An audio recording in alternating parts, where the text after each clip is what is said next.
No quiso entrar y su padre salió a suplicarle. Dijo al padre, he aquí tanto, respondiendo dijo al padre, he aquí tanto siervo, no habiéndote desobedecido jamás, y nunca me has dado ningún cabrito para gozar.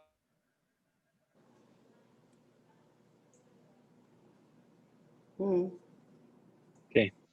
Leo yo los últimos 3. Dice, pero cuando vino tu hijo, que ha consumido tus bienes con rameras, has hecho matar para él el becerro gordo. Él entonces le dijo, hijo, tú siempre estás conmigo y todas mis cosas son tuyas, mas era necesario hacer fiesta y regocijarnos, porque tu hermano era muerto y ha revivido, se había perdido y es hallado. Listo. Estaba perdido, era muerto y hoy es encontrado, ¿no?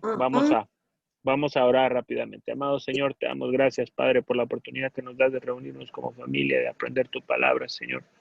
Padre eterno, te pedimos, Señor, que tu Espíritu Santo nos hable, que nos indique, que nos redarguya, Señor, y nos ayude, Señor, a entender tu palabra el día de hoy. Te pedimos, Señor, por los que sufren, por las necesidades grandes, Señor, que hay en el mundo, por las personas, Señor, que están angustiadas, Señor, que tú puedas hacer socorro y que nos ayudes a nosotros, Señor, a poder ser socorro también y hacer nuestra parte para poder echar la mano, Señor, al que está sufriendo. Dios mío, nos ponemos en tus manos, te bendecimos, te agradecemos, Señor, la oportunidad. En el nombre de Jesús. Amén. Amén. Amén. Listo, entonces empezamos. Vamos a revisar esos versos.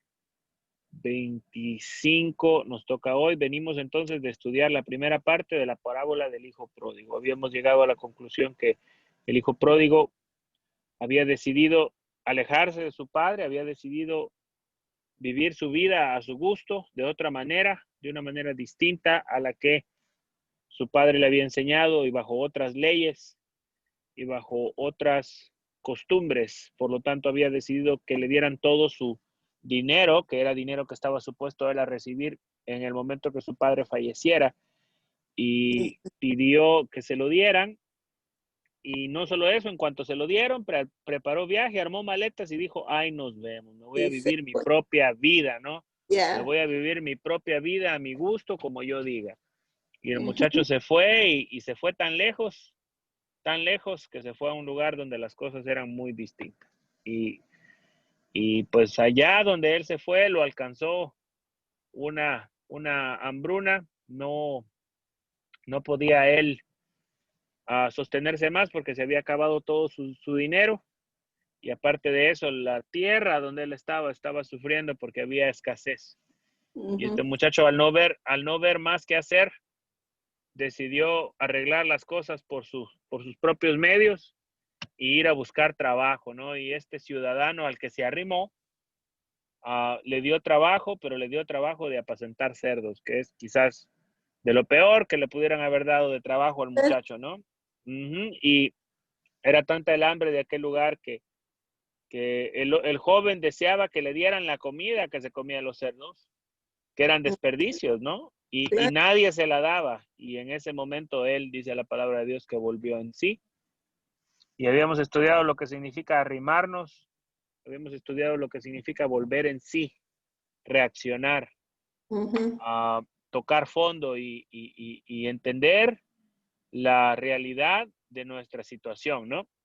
Y habíamos hablado de que después de llegar a esa conclusión y entender la situación que el muchacho estaba viviendo, el muchacho decide cambiar curso, decide cambiar sus acciones y decide ir y humillarse delante de su padre y pedir perdón.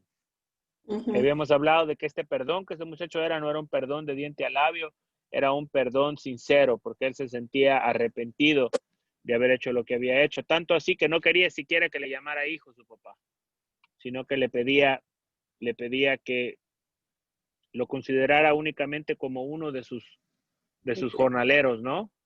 Y que tuviera cuidado de él como tenía cuidado de los esclavos, porque aún los esclavos, los siervos en la casa de su padre eran tratados con mejor dignidad, con mayor dignidad que como eran tratados en la casa de este hombre extraño, ¿no? Y vimos también el día de ayer la reacción del padre, y vimos que el padre, en lugar de ponerse serio o de hacerle sufrir o escarmentarlo o de regañarlo, simplemente se echa a llorar sobre sus brazos y le besa y le abraza y en otras palabras, para el papá se acabó el sufrimiento, se acabó la tristeza de tener a su hijo lejos. Tan lejos parecía su hijo que para él estaba muerto, básicamente. Él ya lo daba por muerto, por perdido, por completo. Sin embargo, el muchacho ha vuelto y dice el hombre, el padre de familia dice, mi hijo era muerto y ha revivido, ¿no? Y hablamos de que espiritualmente esa es nuestra condición cuando estamos lejos de Dios. Y que cuando volvemos a los brazos del Señor de una manera sincera, cuando nosotros nos entregamos al Señor reconociendo que hemos pecado, reconociendo que hemos obrado mal, que hemos vivido nuestra vida a nuestro propio gusto, que hemos hecho las cosas que hemos querido sin tener cuidado de nadie más que nosotros mismos. Y cuando entendemos que necesitamos perdón y necesitamos un Dios y cambiamos curso, ¿no? Cambiamos curso de donde íbamos, cambiamos de dirección y nos acercamos buscando al Señor. Él está listo ahí para recibirnos. Y esa figura es la que le daba al muchacho. El padre le pone un vestido, el mejor vestido de la casa, le pone anillo sobre su dedo y lo calza y lo recibe como a hijo, a pesar de que este muchacho le ha pagado tan mal, ¿no? Y de esa misma manera Dios ha mandado a su hijo para que nosotros podamos tener acceso a él. Y de esa manera el Señor nos recibe. Recordemos que lo que el Señor mencionaba era que hay una fiesta en los cielos cada vez que un pecador se arrepiente, ¿no? Hay una fiesta en los cielos, y eso era lo que estudiábamos en la parte de la oveja perdida y en la parte de la moneda perdida. Listo, ahora vamos a ver la segunda parte de la parábola. Recordemos que esta parábola empezó con unos fariseos juzgándole al Señor y criticándole al Señor por estar en medio de los pecadores y de la gente mala, ¿no? Y el Señor en medio de la gente mala, los fariseos decían, míralo, se junta con pecadores y come con pecadores y anda con pecadores. Y el Señor, basado en ese comentario, empezó a hablar sobre esta realidad espiritual de qué es lo que el reino de Dios ha venido a buscar y cómo el reino de Dios se acerca a las personas que lo necesitan, ¿no? Y en ese contexto entramos nosotros hoy a lo que nos toca estudiar hoy. Vamos a ver rapidito el verso 25 primero. Dice el verso 25, y su hijo mayor estaba en el campo, y cuando vino, llegó cerca de la casa, oyó la música y las danzas. Y verso 26, y llamando a uno de los criados, le preguntó qué era aquello. ¿Cómo creen que el hijo mayor se sentía? ¿Qué piensan ustedes que este muchacho sentía o esperaba al ver el algarabío y al saber qué es lo que estaba pasando? Sí, pues después de que le hace el daño al papá y regresa y le hace fiesta. A ojos humanos eso está mal, ¿no? Claro. Habría que haberle escarmentado, ¿no? Habría que haberle dicho, sí, a trabajar como esclavo por malo. Malo. ¿Verdad? Y parece ser que ese era el pensamiento. Ese era el pensamiento que este muchacho, que este hombre, hermano mayor de la casa, tenía.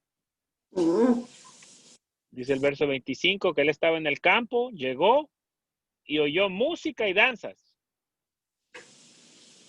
Es decir, encontró una fiesta grande, la casa tirada por la ventana, ¿no? En la casa de su padre. Probablemente habrá dicho, pero si nunca hacemos fiesta, ¿de qué me perdí? ¿El cumpleaños de quién es, no? Ah, complétales. Y por eso preguntó y se le acercó a uno de sus siervos y le preguntó y le dijo, ¿qué es esto? ¿Qué es este ruido? ¿Qué es esta celebración que está ocultando? El muchacho viniendo de trabajar, de esforzarse, el muchacho viniendo de andar, de servir a su padre. Ajá. Uh-huh. Y este siervo le contesta y le dice, él le dijo, tu hermano ha venido y tu padre ha hecho matar el becerro gordo por haberle recibido bueno y sano.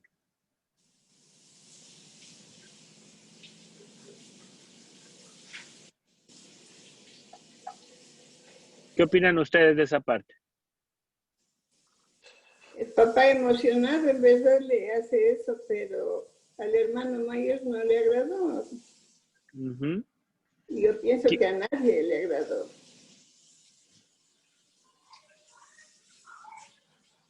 Pero el papá por haber regresado con vida le recibió así.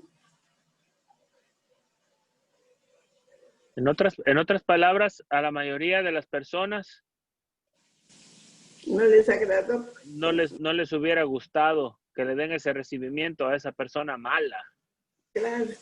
y malgastadora, ¿verdad? Que no obedeció a su padre, ¿no? Uh-huh. Que no respetó a su padre y fue y tiró la fortuna de su padre por una ventana, hizo lo que quiso con su vida. Y ahora está regresando, que ya le fue mal, que ya tiró todo. Ahora quiere volver. Así es. Y quizás algunos de nosotros hubiéramos dicho, no, que se vaya donde vino, que se vaya por donde vino, no hay puerta para él, no hay fiesta, no, que sufra un poquito, déjalo que sufra, Uh-huh. ¿no? Claro. Y hasta cierto punto nosotros vemos eso como si está bien, ¿no? Pero el padre de familia no lo mira así. No lo mira así.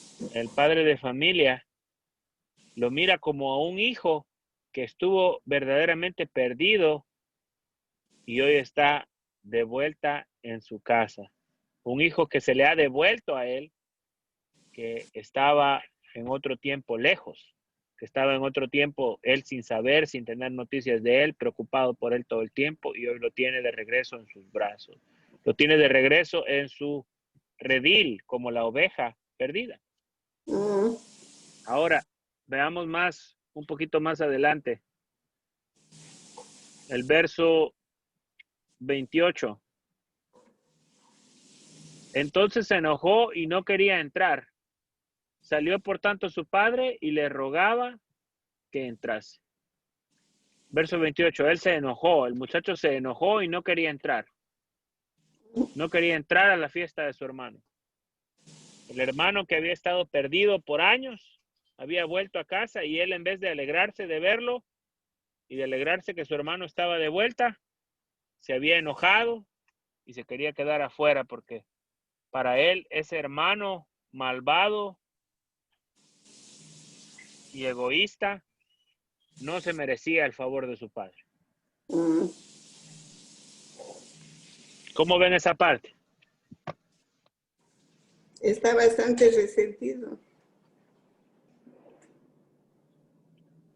En otras palabras, él está diciendo, él está teniendo fiesta, que ha hecho lo que ha querido y ha vivido como ha querido y tú le estás haciendo fiesta. ¿Y yo qué? ¿Y por qué yo no tengo fiesta? Si yo no me he ido de aquí, aquí he seguido, aquí he estado. Y te he obedecido todo lo que me has mandado. No me he apartado. Ajá. Me he mantenido aquí y para mí no hay fiesta. Para mí no has matado un cabrito, le dice. Le dice, ¿no? Le refuta al papá. Sí, habíamos visto que el hijo pródigo era la figura de esos corazones perdidos que andaban por el mundo sin Dios y sin ley, viviendo la vida de mala manera y pagando el precio de vivir la vida de esa manera. llámele usted como le llame, prostitución, drogas, alcoholismo, Claro. o simplemente el precio de hacer nosotros mismos, pues, nuestra propia voluntad y no la voluntad de Dios. Ahora, si el hijo menor es imagen de los que son perdidos y el padre es imagen de Dios, que se alegra cuando ellos vuelven, cuando los encuentra de regreso, ¿verdad? Y no les cobra ni les juzga, ni les castiga, ni les paga conforme a sus obras, sino que en vez de pagarle conforme a sus obras, les tiene misericordia. Dice la palabra que el hombre tenía misericordia. Dice, el hombre movido a misericordia, dice. Le abrazó y le besó. Y si ese es Dios, que recibe así al que ha estado perdido y hoy es encontrado, al que ha estado muerto y hoy está encontrado, o ha revivido, mejor dicho. ¿Quién es la tercera persona de la historia? ¿Quién es ese muchacho, ese hijo mayor que se enoja tantísimo porque su hermano ha vuelto? Se llama, no me acuerdo.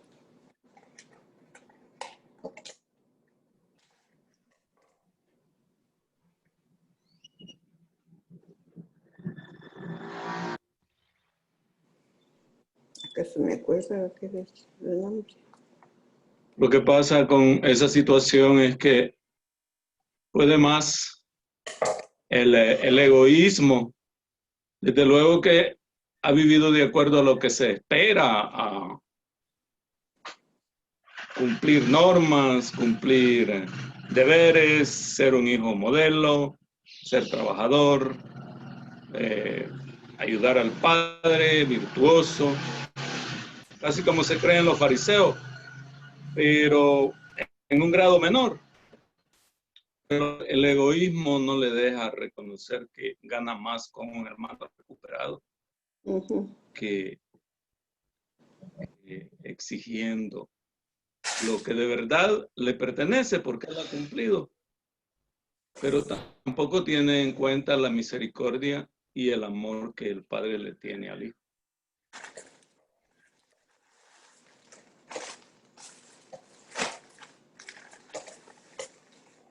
Sí, de hecho, la figura es clara y si los perdidos son el hijo pródigo que se ha ido, los perdidos son las mujeres prostitutas, son los recaudadores de impuestos en esa figura que eran los que estaban sentados junto con Jesús. Ellos son el hijo pródigo. Y si Dios es el padre de familia, los fariseos son entonces el hijo mayor. Y son el hijo mayor porque no están conformes con que los que estaban perdidos sean encontrados, con que los que estaban muertos sean revividos, con que los que andaban sufriendo por la vida, viviendo mal, tengan la entrada y la misericordia de Dios y que Dios los pueda perdonar y que Dios los pueda limpiar y que Dios los pueda sanar y rescatar de lo que están haciendo. Ese era el pensamiento fariseo, ¿no? Esa gente es maldita, esa gente va a morir, va a pagar y está sufriendo por las obras que ha hecho y va a seguir sufriendo y no son merecedores de Dios. Nosotros somos merecedores de Dios. Lo único, hijo, que yo dije en un grado menor que el fariseo, porque en el fariseo había falsedad, un falso cumplimiento de normas o de la ley. Y en el hijo tal vez no, pero también ahí también hay que hacer mención de el atributo que tiene Dios de elegir él. Y desde luego a lo que se ha perdido, pero también él elige y tiene ese atributo, a pesar de que Ujú. el otro hermano, y la verdad es que el otro hermano ahí lo tiene, no tiene por qué elegirlo, Ujú. no lo ha perdido. Simplemente, Ego- ujú. Simplemente hubo egoísmo en el otro hermano, pero tal como tú dices, representa el fariseísmo. Ujú. Ujú. Y ahorita les voy a explicar un poquito más por qué en el contexto de la religión judaica y de las costumbres hebreas, por ejemplo. ¿Sabían ustedes que en las costumbres hebreas el hijo mayor lleva 2/3 de la riqueza del papá automáticamente? No, no sabíamos.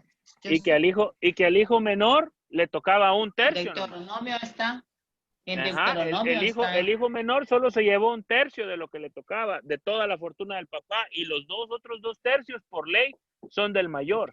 En otras palabras, él tenía más, él tenía el doble de lo que le dieron Usted lo dijo, al muchacho, de lo que le dieron al muchacho. Él tenía el doble. mi Y esposo a él, son. y la parte de él no le había sido quitada. No es que el papá dijo, ahora que regrese le voy a devolver todo lo que se malgastó, o le voy a quitar la otra mitad a para darle. No dijo eso. Lo único que hizo el papá fue alegrarse de que su hijo volvió. Y al alegrarse, pues, ¿qué significa Pero que alegrarse? también Hacer hay hijos, fiesta. pues. Ujú. Ujú. Ahí también él está comparando que él ha venido a buscar lo que se ha perdido y que este cielo se arrepiente y vuelve a sus caminos, ¿verdad? Y que Ujú. también va a tener provisión si regresa a los caminos de Dios. En cambio, el mayor ahí le dijo, todo lo que tengo, todas mis cosas son tuyas, le dijo, porque él nunca se había apartado y él, Además, la riqueza había seguido creciendo. Por supuesto, por supuesto. O sea, ¿qué significa el marrano más gordo, el cabrito más gordo en una multitud de cabritos? ¿Qué significa haberle puesto un vestido, un anillo y zapatos? ¿En qué pierde él? ¿En qué pierde él que le reciban al hermano? ¿Qué pierde? Financieramente no pierde nada. De ver feliz a su papá, de ver contento a su papá, ¿verdad? Se pudo haber Celoso de que gozado él también. En otras palabras, su corazón no era conforme a su papá, ¿verdad? El papá tenía un corazón y este muchacho tenía otro corazón. De otra manera, no conforme a su padre. Y ahora, las noticias para todos nosotros es que todos nosotros en un momento estuvimos perdidos en nuestros delitos y pecados. Todos nosotros fuimos el hijo pródigo. Todos nosotros fuimos el hijo pródigo. Y gracias a Dios no hubo un hermano mayor que dijo, no, Dios, no les des nada. No, acuérdate todo lo que ha hecho. No. Para él no debe de haber fiesta. Para él no debe de haber perdón. Para él no debe de haber salvación. Ese era el corazón fariseo. Ellos no califican para ser salvos. Y qué bueno que Dios no es así. Qué bueno que Dios se alegra cuando nosotros vamos y hacemos lo que hizo este muchacho. Primero, reconocer que estamos mal. Es lo más difícil, reconocer y darse cuenta que uno actúa mal o está mal o hay pecado en uno. Y curiosamente, la gente que está más perdida es la gente que lo tiene más claro. Ujú. Por eso dice el Señor que los sanos, entre comillas, no tienen necesidad de doctor, sino los enfermos. Pero la realidad es que no hay nadie sano. Ya habíamos hablado de los fariseos y de que de por fuera parecían y aparentaban ser religiosos, pero por dentro estaban llenos de todo pecado. De la misma manera leía yo en Santiago, creo que en Santiago 3, dice la palabra de Dios que el mismo que dijo no matarás es el mismo que dijo no mentirás. Por lo tanto, si matas o mientes, de todas maneras has quebrantado la ley. No significa que uno es asesino, pero sí significa que uno es pecador, ¿no? Y si uno es pecador y reconoce que es pecador, entiende que necesita arrepentirse y necesita buscar de Dios. Ahora los fariseos, ellos no solamente no pensaban que no necesitaban arrepentirse, sino que pensaban que los demás no merecían de Dios. Solamente ellos merecían de Dios. Y es precisamente lo que este muchacho está pensando. Y él en su corazón dice, no debe de haber gozo por este malvado que regresó. Y si nos ponemos a pensar, qué bueno que Dios hizo fiesta en los cielos cuando nosotros dijimos, me arrepiento, ¿no? Voy a cambiar mi camino, voy a buscar al Señor. Voy a dejar de hacer mi propia voluntad y voy a empezar a hacer la voluntad de Él. Ya viví mi vida a mi gusto por mucho tiempo. Ahora quiero vivirla para Dios.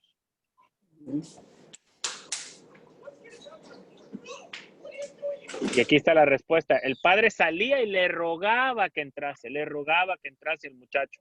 Y él le responde y le dice, he aquí tantos años te sirvo, no habiéndote desobedecido jamás. Y nunca me has dado ni un cabrito para gozarme con mis amigos. Eso que está diciendo ese muchacho es una mentira, porque él es dueño de todo lo que su papá tiene. Absolutamente todo lo de su papá está en sus manos. La realidad es que en su corazón él simplemente no quiere que haya gozo porque ese malvado regresó a la casa. En otras palabras, no debe de haber fiesta para esos que andan ahí tirados, para esos malvivientes que andan por ahí. Es culpa de ellos mismos, déjenlos que sufran. Déjenlos que paguen las cosas malas que andan haciendo. Es decir, el corazón de Dios está movido a misericordia y Él pide que nuestro corazón también esté movido a misericordia. Uh-huh.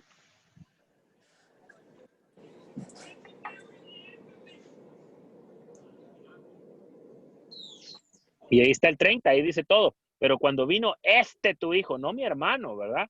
No mi hermano. Cuando vino tu hijo que ha consumido tus bienes con rameras, has hecho matar para él el becerro gordo. Y este muchacho es el heredero de todo. Le tocó el doble de lo que le toca a su hermano. Él no ha sufrido, no ha pasado la angustia, el dolor que pasó el otro. Claro, por su propia culpa, sí, pero eso no quita que sea angustia y dolor. Claro. No porque uno tome una mala decisión, no significa que el sufrimiento que tiene no debe de ser causa de tristeza para los demás. Claro que sí. Cualquiera que sufre está mal. El sufrimiento es malo, independientemente si uno mismo se lo buscó o vino por desgracia porque uno no lo esperaba. Al final es sufrimiento y son lágrimas. Y este muchacho tuvo que pasar por todas esas cosas para entenderlo. Y ahora está de regreso y está pidiendo una segunda oportunidad. Y ni siquiera está pidiendo una segunda oportunidad, solo viene arrepentido a decir, acéptame como un esclavo, ni siquiera como hijo. Uh-huh. Y el otro enojadísimo porque ha vuelto, ¿no?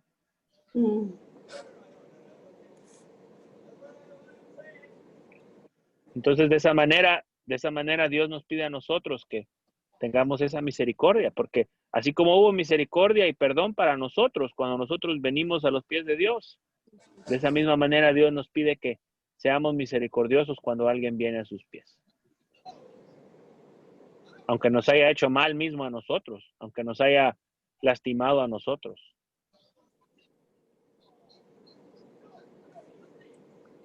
Uh-huh. Y luego ahí le contesta el padre en el 31, le dice, él entonces le dijo, hijo, tú siempre estás conmigo y todas mis cosas son tuyas. Además, en una de esas puede ser que le vuelva a tocar a él la necesidad de misericordia. Esa es la otra. Y esa es la otra, que él sin entenderlo eventualmente necesita misericordia. Todos nosotros necesitamos misericordia. Por eso es que Dios nos pide a nosotros no juzgar. Y es bien claro con eso. Porque el único que puede juzgar, que es Dios, que tiene el poder para juzgar y la autoridad para juzgar, no lo hace. Por el contrario, es movido a misericordia. Y nosotros que no tenemos autoridad para juzgar, que con un dedo señalamos y con otros 4 nos apuntamos a nosotros mismos, nosotros lo hacemos. Y también, hijo, toda la bendición que viene detrás de cuando uno se alegra del bien ajeno o facilita el bien ajeno.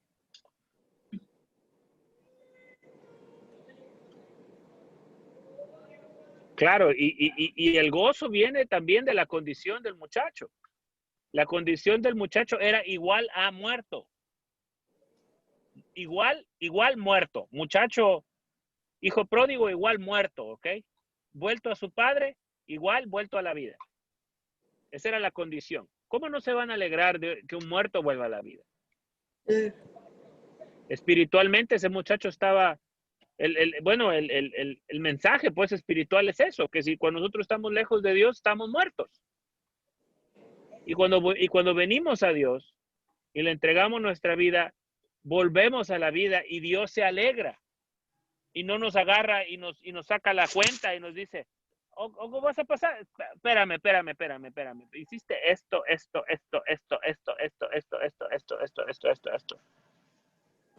Así como mandaron por ahí el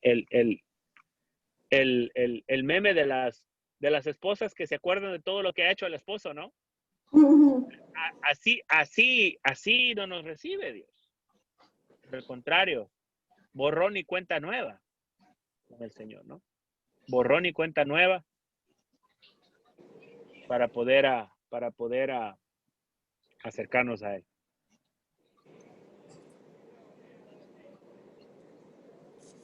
Listo, hasta aquí le dejamos entonces, ¿ok? Ya. Acompáñame rapidito, vamos a orar para despedirnos.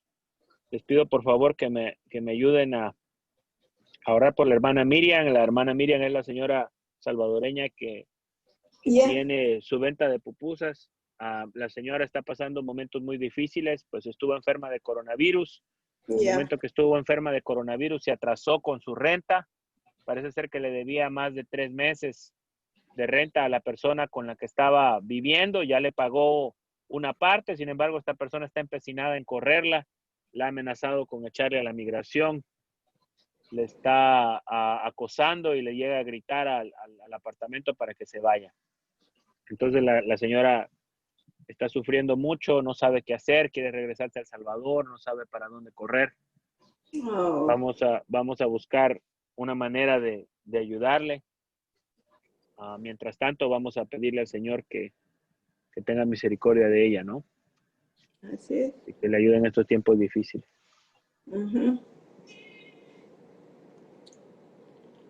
Listo, acompáñenme, vamos.